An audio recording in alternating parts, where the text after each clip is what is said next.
अस्सलाम वालेकुम dear student, मैं हूं आपका मेंटर ज़हीर अख्तर और अब हम शुरू करने जा रहे हैं एक्सरसाइज 2.3। एक्सरसाइज 2.3 के अंदर हमने डिफरेंट रूल्स पढ़ने हैं कि हमने डेरिवेटिव कैसे निकालना है। अगर हमारे पास डिपेंडेंट वेरिएबल के लिए इंडिपेंडेंट वेरिएबल दिया हुआ है तो उसको हमने कैसे पावर को रिड्यूस करना है। तो वो कुछ रूल्स हैं, और रूल्स को पहले हम सीखेंगे और उसके बाद 2.3 की जानब मूव करेंगे जी। तो फर्स्ट ऑफ ऑल सबसे पहले तो हमारे पास ये है कि हमारे पास डेरिवेटिव के लिए हमें ये सिंबल यूज करना है, dy over dx। Derivative of y dependent variable with respect to independent variable, differentiate with respect to x। इसको differentiate with respect to x as a independent variable with respect to dependent variable जी। तो ये हमारे पास ये symbol use हुआ करेगा derivative के लिए।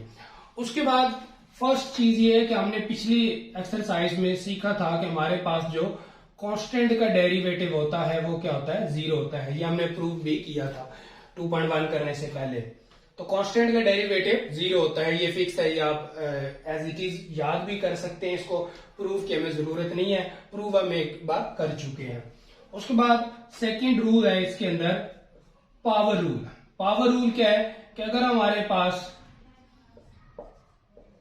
किसी भी फंक्शन कोई भी वेरिएबल है उसका डेरिवेटिव लेना है, पावर रूल हर क्वेश्चन में यूज होना है। तो पावर रूल कहता है कि पावर शुरू में ले आओ, पावर में से एक कम कर दो और पावर छोड़ के डेरिवेटिव ले लो।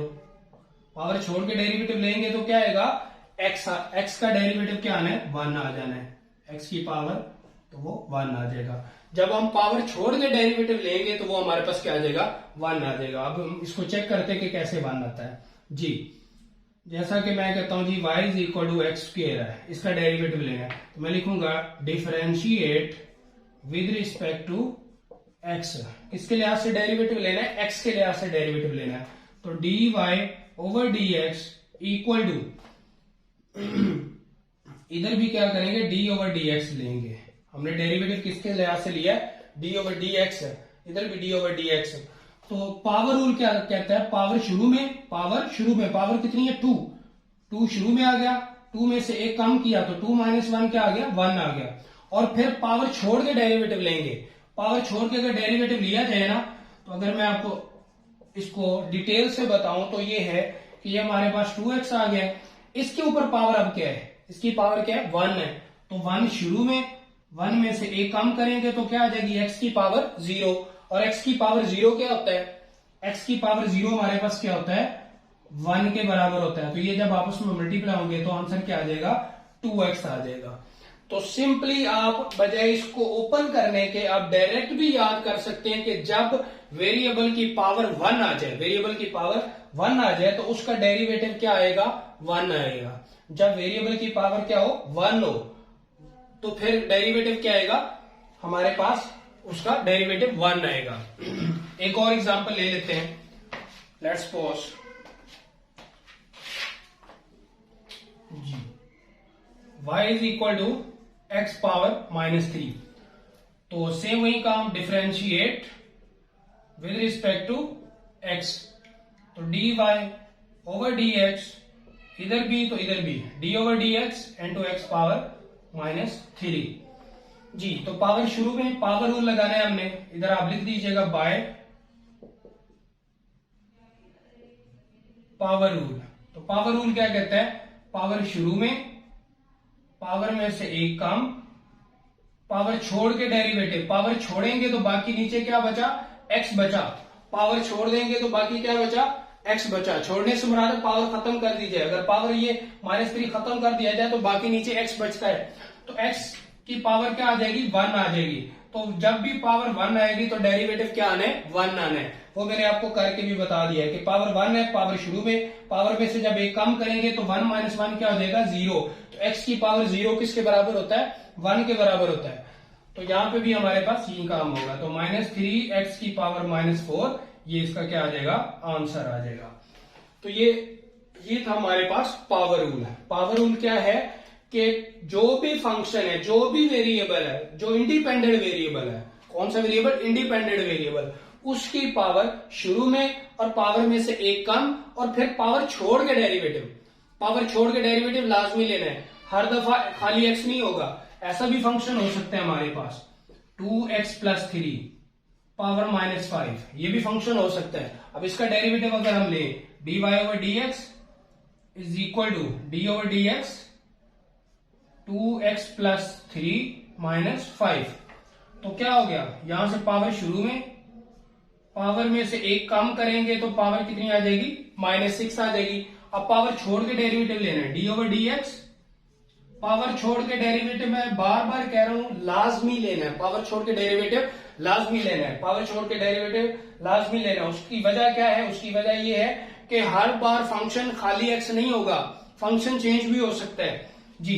तो इसका डेरिवेटिव लेंगे तो हमारे पास क्या आएगा, -5 2x+3 पावर -6, इसका डेरिवेटिव लेंगे। अब यहाँ पे हमारे पास सम की फॉर्म में आ गया। अभी हम सीखेंगे आगे कि सम की फॉर्म में अगर हमारे पास आ जाता है तो उसमें क्या होता है। तो जब सम की फॉर्म में हमारे पास आ जाता है तो इसका डेरिवेटिव अलग, इसका डेरिवेटिव अलग। इसका डेरिवेटिव लेंगे तो इसमें स्केलर मल्टीपल जो 2 है, 2 को बाहर निकाल देंगे और हम डेरिवेटिव किसका लेंगे, x का डेरिवेटिव लेंगे। तो x का डेरिवेटिव क्या आ जाएगा, 1 आ जाएगा, प्लस आगे 3 का डेरिवेटिव। तो 3 क्या है, कांस्टेंट है। तो अभी तो हमने सीखा था कि कांस्टेंट का डेरिवेटिव क्या होता है, 0 जी। तो आंसर हमारे पास क्या आ जाएगा, -5 2x+3 पावर -6, और साथ में ये क्या आ जाएगा, साथ ये वाला 2 आ जाएगा, और ये 2 इससे मल्टीप्लाई होगा तो -10 2x+3 पावर -6 आ जाएगी।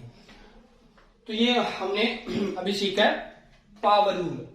अभी सिंपली हमने किसको सीखा है, पावर रूल को सीखा है। तो पावर रूल आना बहुत लाजमी है, पावर रूल डेरिवेटिव की बेस है। अगर आपको पावर रूल यूज करना आता है, अच्छे तरीके से आपने यूज कर लिया क्वेश्चन के अंदर, तो आपका सारे के सारे क्वेश्चन जो है ना वो इजीली आपसे सॉल्व आउट हो जाएंगे जी। अब हम चलते हैं sum of the function, sum of the function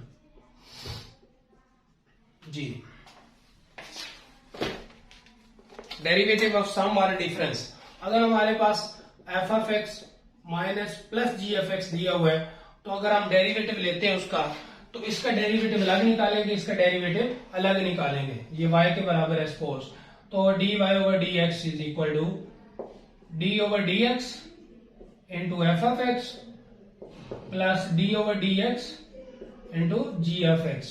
इसका डेरिवेटिव अलग, इसका डेरिवेटिव अलग, तो ये हमारे पास क्या आ गया, फंक्शन का डेरिवेटिव आ गया। और एक और चीज यहां पे बताता चलो, अगर फंक्शन के साथ कोई स्केलर मल्टीपल है तो स्केलर मल्टीपल को हम बाहर निकाल देंगे, और उसके बाद क्या होगा, जो भी हमारे पास फंक्शन होगा, जो वेरिएबल होगा, इंडिपेंडेंट वेरिएबल होगा, डेरिवेटिव हमने उसका लेना होता है। ठीक हो गया। तो ये सम एंड डिफरेंस, अगर डिफरेंस है तो यहाँ पे माइनस आ जाएगा, बाकी सारी चीजें वही हैं। ठीक हो गया जी। तो हमने स्टार्ट किया डेरिवेटिव ऑफ कांस्टेंट से, फिर हमने सीखा पावर रूल, पावर रूल के हमने 2-3 एग्जांपल्स की, और फिर पावर रूल सम और डिफरेंस वाले क्वेश्चन में भी यूज होना है, क्योंकि वेरिएबल की पावर तो होगी कोई ना कोई, 2, 3, 5 समथिंग कुछ भी हो सकती है पावर, तो हमने पावर रूल लाजमी लगाना है। आइदर वो सम की फॉर्म में क्वेश्चन है, आइदर वो प्रोडक्ट की फॉर्म में क्वेश्चन है, आइदर वो क्वोशिएंट की फॉर्म में क्वेश्चन है। तो सम के अंदर सिर्फ ये डिफरेंस है कि आपने, अगर आपके पास क्वेश्चन ऐसे लिखा हुआ है y is equal to x⁻³ plus 2x plus 5, तो आपके पास ये अलग चीज है, ये एक अलग चीज है, ये एक अलग चीज है, तो तीनों का आपने अलग अलग डेरिवेटिव लेना है। ठीक हो गया।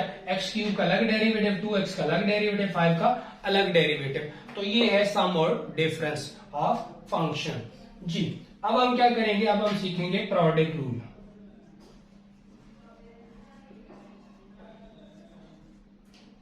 जी। नेक्स्ट है हमारे पास प्रोडक्ट रूल। प्रोडक्ट रूल में क्या होता है कि अगर हमारे पास दो फंक्शन आपस में मल्टीप्लाई हो रहे हैं, तो प्रोडक्ट रूल ये कहता है कि उनका डेरिवेटिव कैसे निकालना है।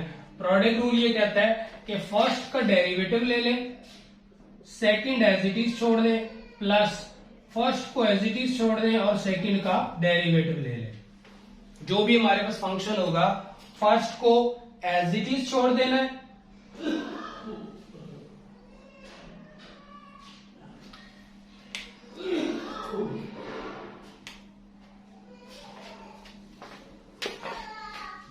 डियर स्टूडेंट, हम बात कर रहे थे प्रोडक्ट रूल की। प्रोडक्ट रूल में हमारे पास क्या होता है कि जब दो डिफरेंट टाइप के फंक्शन आपस में मल्टीप्लाई हो रहे होते हैं तो उसमें ये होता है, प्रोडक्ट रूल ये कहता है कि फर्स्ट का डेरिवेटिव ले लें और सेकंड को एज इट इज छोड़ दें, और सेकंड का डेरिवेटिव ले लें और फर्स्ट को छोड़ दें और दरमियान में प्लस का साइन लगा दें। तो ये हमारा प्रोडक्ट रूल बन जाएगा।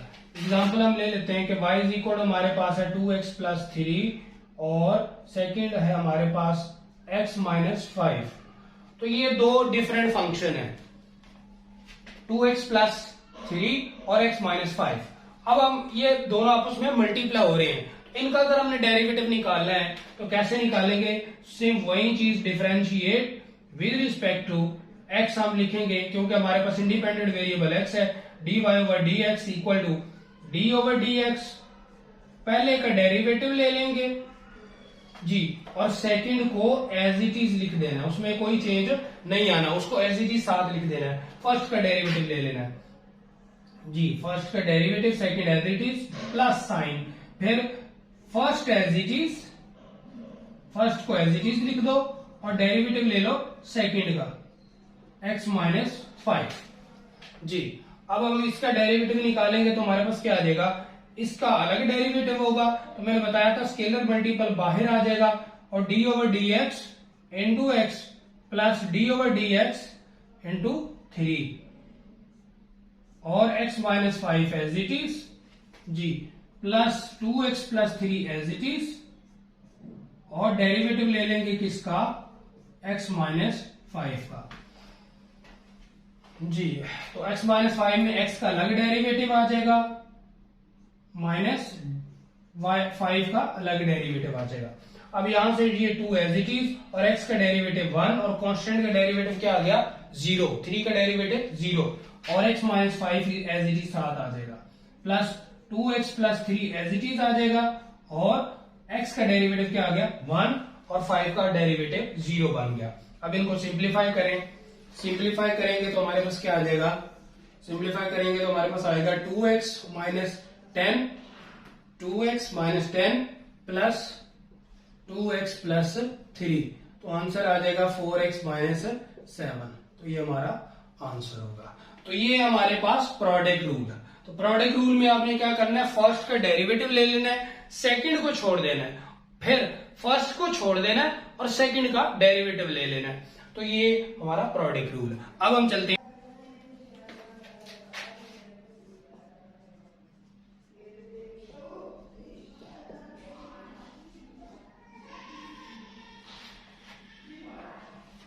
नेक्स्ट है हमारे पास क्वेश्चन रूल। क्वेश्चन रूल में क्या है कि हमारे पास अगर एक फ्रैक्शन की फॉर्म में फंक्शन दिया हुआ है f of x over g of x, उसका हमने डेरिवेटिव निकालना है, तो ये सेम वही काम है प्रोडक्ट रूल वाला, थोड़ा सा उसी से मिलता जुलता है। फर्स्ट का derivative second as it is और फिर first as it is, second का डेरिवेटिव और दरमियान में प्लस की बजाय माइनस, और जो नीचे फंक्शन दिया होगा उसका स्क्वायर। दो चीजें एक्स्ट्रा आ गई, प्लस की बजाय माइनस आ गया और जो नीचे फंक्शन पड़ा होगा उसका स्क्वायर आ गया जी।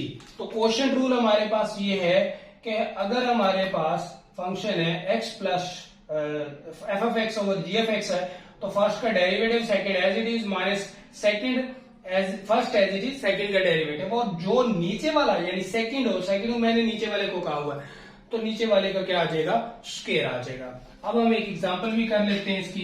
तो y is equal to 2x minus 5 over 3x plus 2 plus 5 जी। तो सेम वही काम, ऊपर वाले का डेरिवेटिव, ऊपर वाले का डेरिवेटिव, नीचे वाला एज इट इज, फिर माइनस ऊपर वाला एज इट इज और नीचे वाले का डेरिवेटिव, और नीचे क्या आ जाएगा? 3x प्लस 5 का होल स्क्वायर जी। दोबारा देख लें, फर्स्ट ऊपर वाले का डेरिवेटिव, नीचे वाला मैंने एज इट इज छोड़ दिया, फिर माइनस का सिंबल, फिर फर्स्ट छोड़ा, सेकंड का डेरिवेटिव और नीचे यानी सेकंड का स्क्वायर आ गया। अब इसका डेरिवेटिव निकालें तो ये हमारे पास क्या आ जाएगा? ये 2x आ जाएगा, 2x का डेरिवेटिव 2 और कांस्टेंट का डेरिवेटिव 0, तो 2 ये 3x plus 5 as it is minus 2x -5 as it is, और यहां से 3x का डेरिवेटिव 3 आ जाएगा और प्लस 0 आ जाएगा, डिवाइडेड बाय क्या आ जाएगा 3x प्लस 5 का होल स्क्वायर।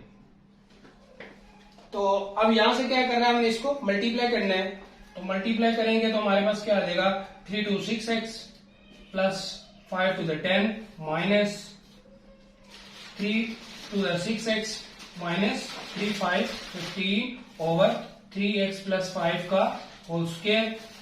अब यहां से ये 6x से कैंसिल हो जाएगा, तो बाकी बचेगा हमारे पास ऊपर -5 और नीचे आ जाएगा 3x प्लस 5 होल स्क्वायर। तो ये हमारा आंसर है। तो ये रूल्स थे 2.3 को करने से पहले, ये बेसिक रूल्स हैं। इन बेसिक रूल्स को जानना और इनको अंडरस्टैंड करना, इनका कॉन्सेप्ट ज़हन में बिठाना बहुत जरूरी है। अगर आपको इनका कॉन्सेप्ट अच्छे तरीके से क्लियर नहीं है तो फर्स्ट इस वीडियो को बहुत अच्छे तरीके से देखें, 1-2 बार देखें, और इंशाल्लाह ये सारे रूल्स आपके जहन में बैठ जाएंगे। और इन रूल्स को जहन में रखते हुए अगर एक्सरसाइज को और फर्दर जितनी भी एक्सरसाइज आनी है उनको करेंगे तो आपको डेरिवेटिव बहुत अच्छे तरीके से समझ आएंगे और आप बहुत अच्छे से उनको परफॉर्म करेंगे।